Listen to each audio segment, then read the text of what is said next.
Hello girls and boys, I hope you've had a lovely day, but goodness me, hasn't it been windy? I couldn't believe it today.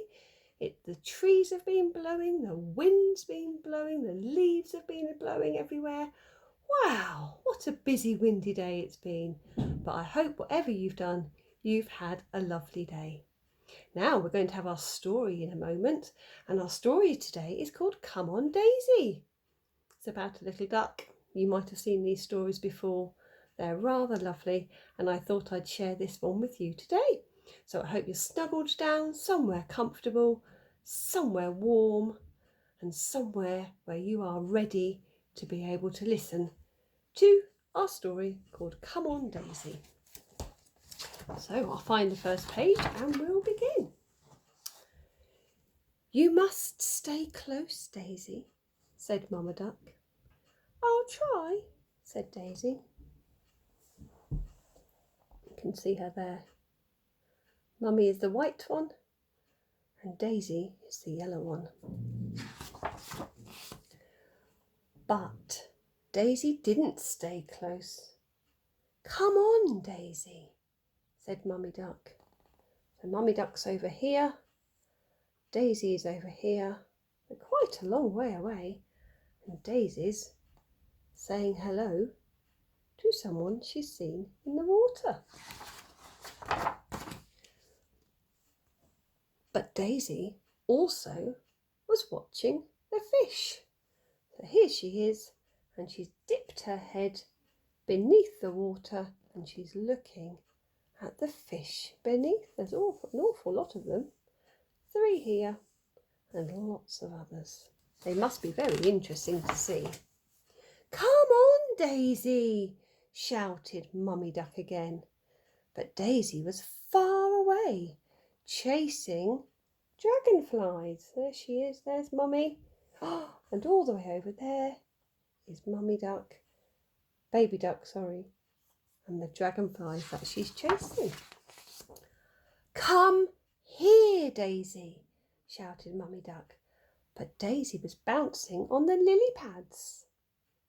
Bouncy, bouncy, bouncy, bong, bong, she went as she bounced across them all. And you can see Mummy all the way back there saying to Daisy, "Come on, come back." Plop, went a frog. "Coo," said Daisy. "Ribbit," said the frog. I think they're trying to talk to each other. Both sitting on lily pads, both looking at each other, and both having a chat. And then they had a play.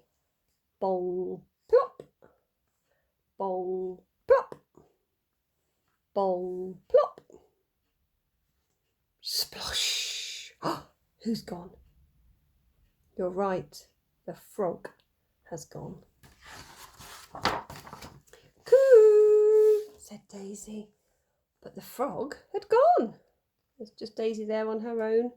She's looking for the frog. "Mama," called Daisy, but Mamma Duck had gone. Daisy was all alone. I wonder how she's feeling. You're probably right, yes. Maybe a little bit worried or scared or frightened or alone. Anyway, something big stirred underneath her. Daisy shivered. There she is. Something underneath her. What do you think that might be? There's an eye here, a little bit of an eye there, a long body and a fin, a tail and a huge body. She scrambled up to the riverbank, and then something screeched in the sky above her. So she managed to get away from the great big fish that was in the water. And now she's worried and scared about that great big bird. Daisy hid in the reeds. "If only Mamma Duck was here," she said. think being near Mummy Duck would make her feel safer. Something was rustling along the riverbank. Daisy could hear it getting closer. I wonder what it could be. Let's look. Oh, it's this. A little snail rustling along. Nothing to be scared of. But something got closer and closer and closer. It was Mummy. Mummy Duck was getting closer. That's what she could hear. Daisy, come on, she said. And this time Daisy did. And even though she played with the butterflies, she stayed very close to Mummy Duck because she realised that when she was with Mummy, she felt safer and probably a little bit happier because those feelings of worry or being scared or frightened had gone. So it's a happy ending to that lovely little story there. I wonder if you can ever think of a time when you maybe have been a little worried or scared or frightened because maybe you couldn't see Mummy or Daddy, or if you were being looked after by somebody else and you suddenly couldn't see them and you suddenly felt a little bit afraid. But I'm sure, just like Daisy, when you saw them again and when you were back together, you felt so much better. Well, I hope you enjoyed that one tonight.